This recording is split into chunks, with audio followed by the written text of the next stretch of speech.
Kenapa kita nak sangat kepada rahmat Allah? Kerana rahmat Allah lah kita akan masuk surga nanti. Tuan-tuan, kita bukan masuk surga kerana amalan.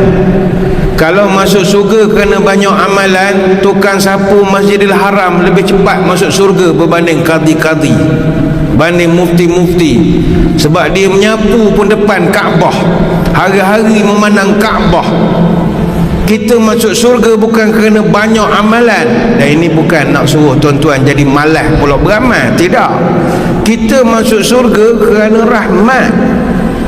Dalilnya pernah Nabi SAW disebut pada sahabat, la yadkhulal jannata ahadun bi'amalihi, tidak masuk surga seseorang itu kerana amalannya.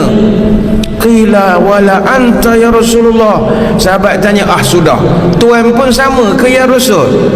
Kata Nabi, wala ana, saya pun masuk surga bukan kerana amalan.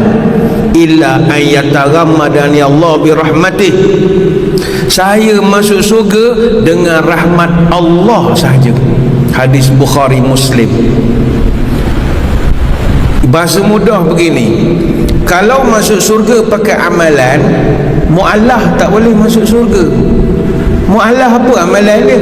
Bukan mu'allah yang dah lama masuk Islam. Contohlah malam ni adalah mana rakan kita non-Muslim dengar ceramah ni, tiba dia mengucap 2 kalimah syahadah, belum sempat pergi ke pejabat mu'ib, belum sempat pergi ke Paid Raub, turun saja bukit bawah, langgar dek kereta, meninggal.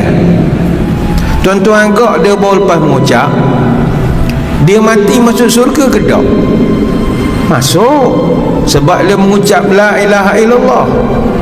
Amalan apa yang dia bawa? Haji daftar pun belum, semayang mandi wajib tak lagi, sunat pun belum. Bahasa mudahnya. Tapi kenapa dia dapat dekat rahmat surga? Rahmat.